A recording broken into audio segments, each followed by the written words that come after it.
In this lecture we will learn about static single assignment form, and we will start with translation to SSA form.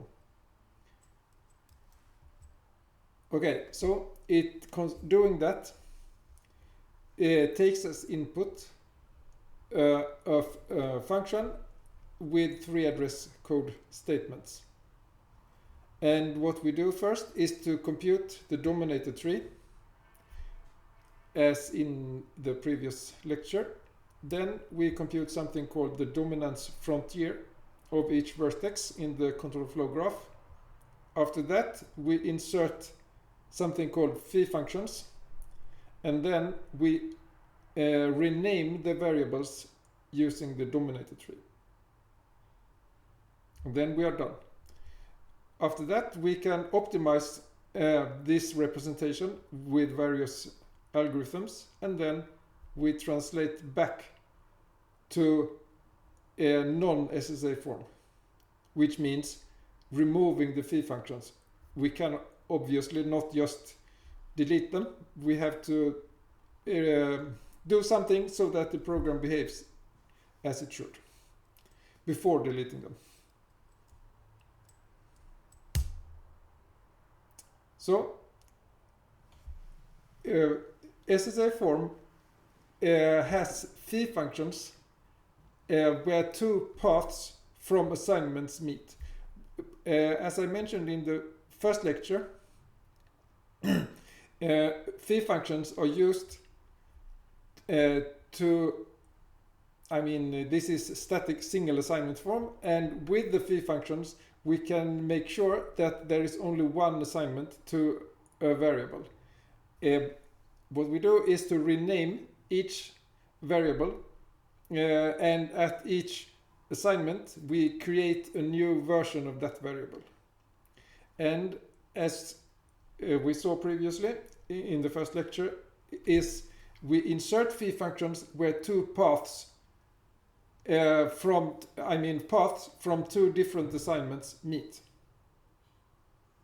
And then the question is, how should we find out all these meeting paths in an efficient way?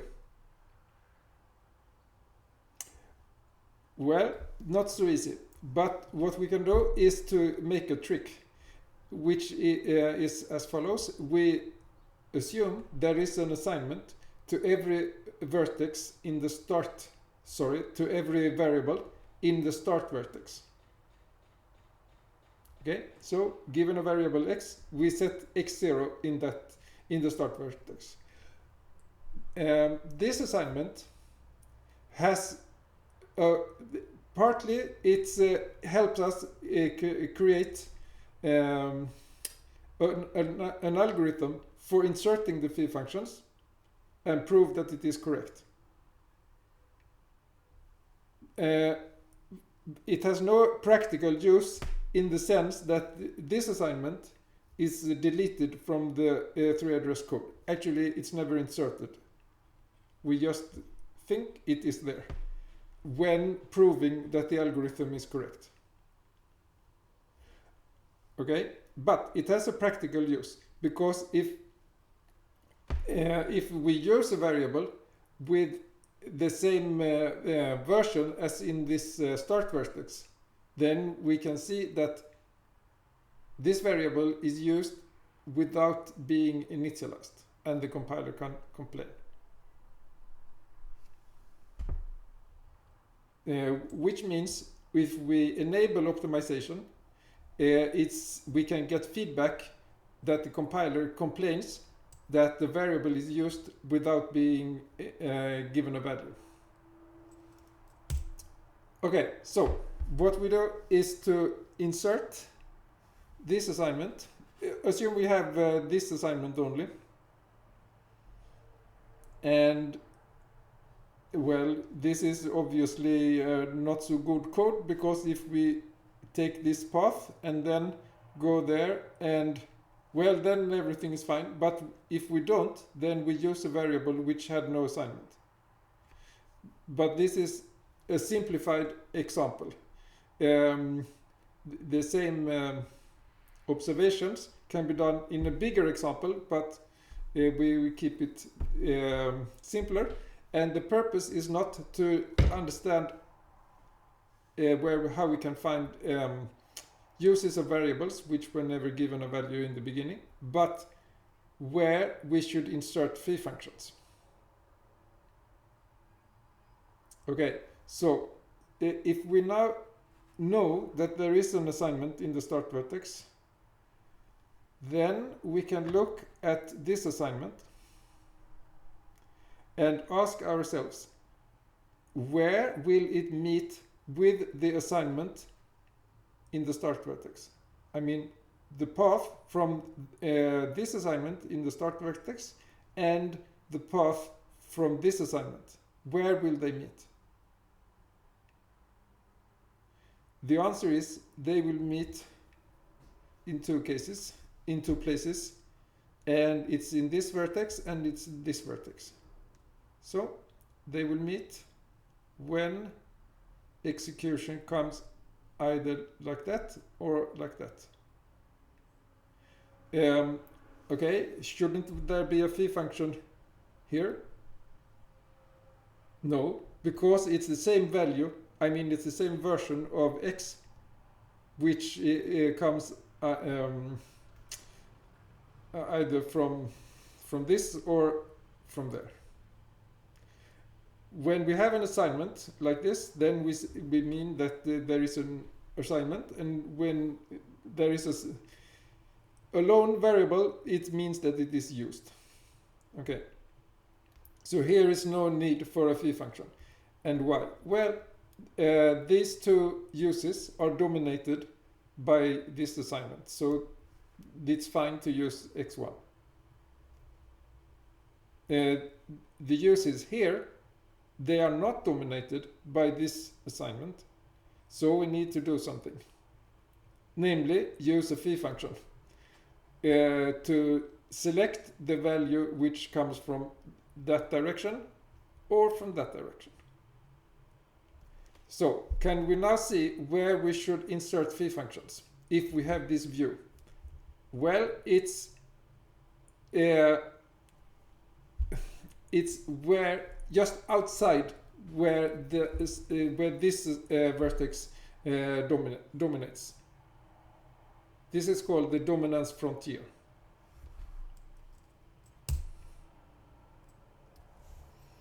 So the dominance frontier of a vertex is defined as follows, and this is very, very important to know and to understand thoroughly. I sometimes, quite often, have this as 5 points out of 60 on the written exam to define the dominance frontier.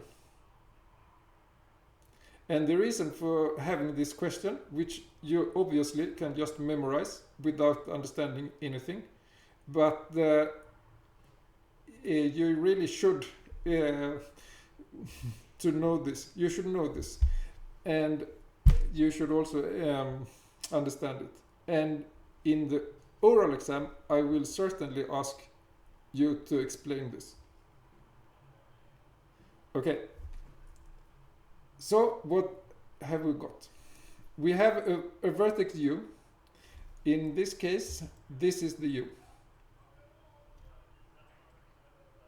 Okay, and we have a vertex V, which we do not strictly dominate, which U does not strictly dominate. Okay, this is one example of a V. And here is another one, but we can look at that one. And then we have a predecessor of a vertex which is not strictly dominated by U. So this is such a predecessor. And the V is in this dominance frontier of U because U dominates a predecessor of V, that is P, but it does not strictly dominate V. Yeah, we can see this in the definition. The dominance frontier of U is the set of vertices V such that there exists a predecessor of V which U dominates and U does not strictly dominate V. Okay, and this set for the U, it contains these two.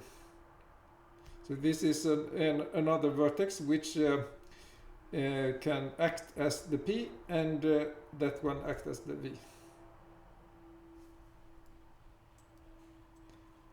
Okay, so we find for each vertex we need to find the dominance frontier.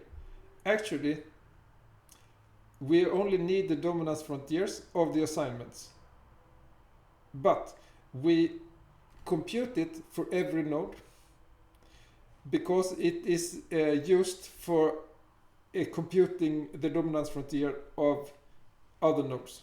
So we do it for all of them.